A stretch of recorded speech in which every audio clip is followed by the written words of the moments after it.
Hello guys, मैं Bihar matric board गणित परीक्षा 2000 की तैयारी के तहत हम आपको गणित के लिए ऑब्जेक्टिव सवाल बता रहा हूं, जिसके लिए 2011 से 2025 तक का पूछा हुआ सवाल आपके लिए बता रहा हूं। डे 165 में क्वेश्चन नंबर 1 है, जो बिहार मैट्रिक बोर्ड 2018 में पूछा हुआ है। क्या है सवाल?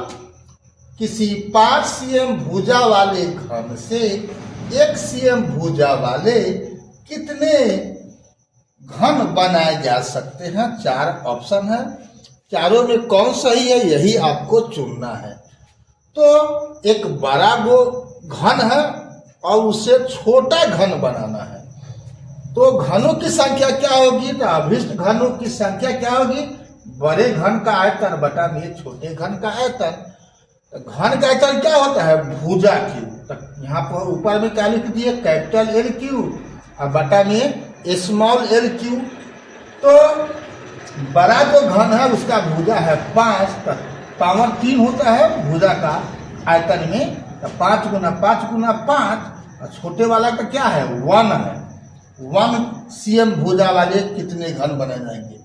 तो 1 गुना 1 गुना 1, तो क्या कीजिएगा? तीनों 5 गुना हो जाएगा तो 125, और बटा में 1 होगा तो 125 हुआ। आंसर कौन हो गया? सी हो गया। अगला सवाल देखते हैं।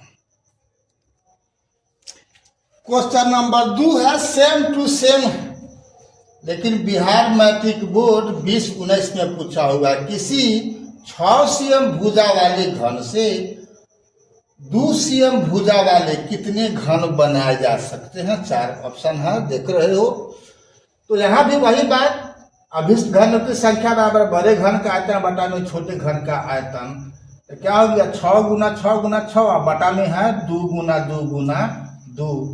2 से सब 6 कट जाएगा अलग अलग, 2 तिहाई 6, 2 तिहाई 6, 2 तिहाई 6, तो 3 तिहाई 9 27। आंसर कौन है? आंसर है डी, यहाँ पर 27। अगला सवाल देखते हैं। क्वेश्चन नंबर 3 है, किसी 8 cm भुजा वाले घन से 1 cm भुजा वाले कितने घन बनाए जा सकते हैं? बिहार मैट्रिक बोर्ड 20, 18 और 23 में पूछा हुआ है। सेम सवाल है, जैसा 1 बना है 2 बना है वैसा ही 3 भी है। ऑप्शन 4 है, तो उसी ढंग से क्या बन जाएगा? बड़े घन का आयतन बटा में छोटे घन का आयतन होगा अभिष्ट घनों की संख्या। तो बड़का का आयतन क्या होगा? 8 गुना 8 गुना 8, और छोटका का है 1 गुना 1 गुना 1।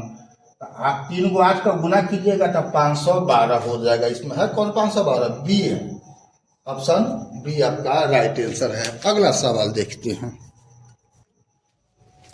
क्वेश्चन नंबर 4 है, बिहार मैट्रिक बोर्ड 2024 में पूछे हुए है। बहुत महत्वपूर्ण सवाल है, ये 2 नंबर में भी पूछेगा, संयोग से 1 नंबर में भी पूछ दिए हुए हैं। धातु के 3 घन जिनके किनारे क्रमशः 3 cm 4 cm तथा 5 cm है, को पिघलाकर एक घन बनाया गया।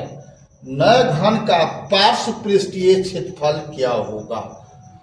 4 ऑप्शन है, तो क्या होगा? यह 3 गो घन है, तो उसका आयतन क्या होगा? L1Q, L2Q, L3Q बराबर कैपिटल LQ। ये हो गया नया जो घन बन रहा है उसका आयतन। तो LQ मतलब 3 का Q, L2 मतलब 4 का Q, L3 मतलब 5 का Q, और ये तो निकालना ही है। तो 3 का Q 27, 4 का Q 64 और 5 का Q 125 जोड़ दोगे तो 216 बराबर हो गया LQ। तो LQ बराबर हो गया 216।